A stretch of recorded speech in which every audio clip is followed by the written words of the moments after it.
All right, psychic investigators Suzanne Vincent and Jean Mackenzie Vincent. Welcome to PCNC Night Talk. Thank you. Thank you. Good. Now, you're Susan? I'm Jean Mackenzie Yes, Vincent. and you're Suzanne. Suzanne, so we Yes. know on the cameras when we put your names up there. How long have you been at this? You're psychic investigators. I would say about 30 years.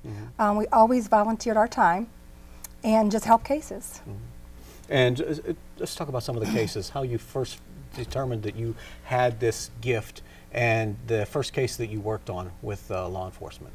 Do you remember which one? Yes, we do. This one goes way back to, in the Spiritualist Church, we had the Audie Murphy case. That was like a demo one that was like in the 71.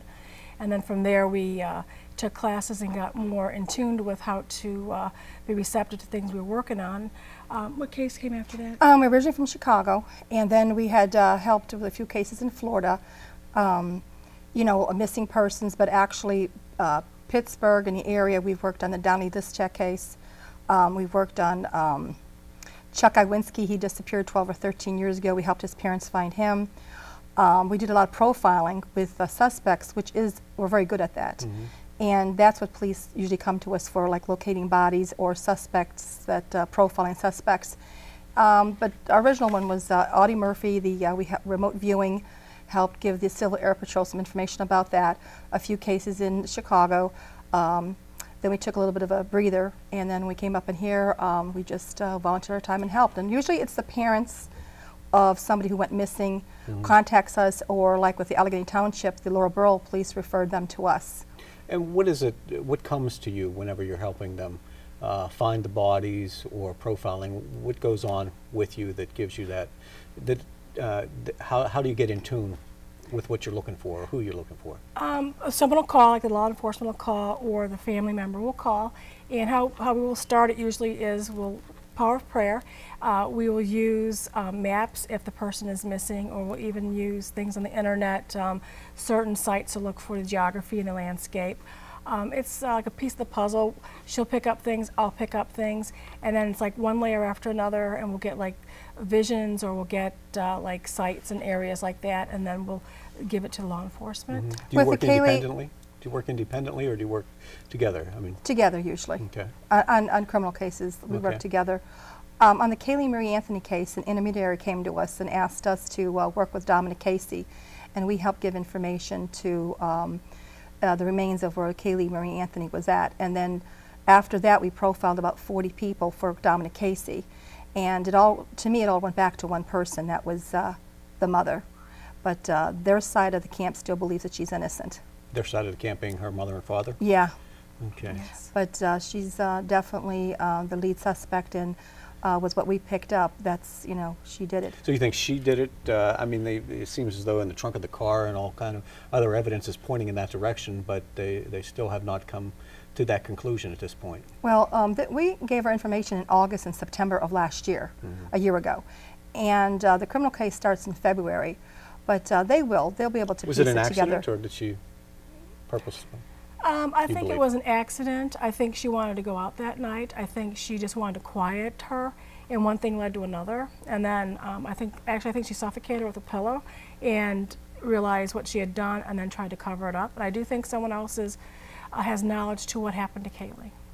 We are talking with Jean Mackenzie Vincent and Suzanne Vincent, criminal psychics. They've worked with the psychic investigators. They're working on some local cases in Allegheny County, and we'll continue our conversation and talk about some of the other cases they've been working on as well on Night Talk on PCNC. Kind of conversation that just goes on through the commercial breaks because it's so interesting. We're talking with criminal psychics Suzanne Vincent and Jean Mackenzie Vincent about their lives' work in working with law enforcement, working with psychic investigators and helping them to solve cases. You say you don't solve cases, but you lead them on the path to solve the cases. Yes. Correct. And you also have a website. What is your website? VincentSisters.com. VincentSisters.com? Yes. And what kind of work do you do when you're not doing law enforcement work?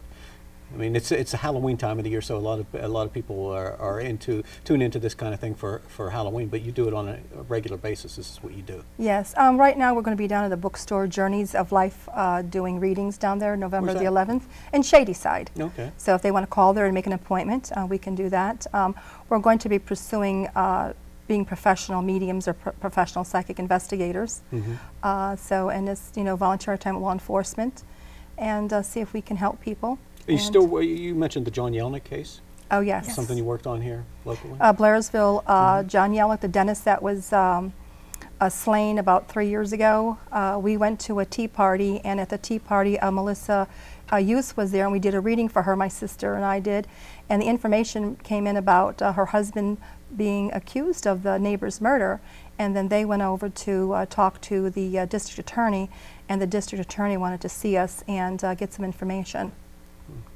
And then we had a second meeting, and we had a walkthrough where we went into the crime scene and we gave our vibe on things, and they took notes. There were several people present. There was a DA that was present. There was a officer present and another detective present, and they just took the notes.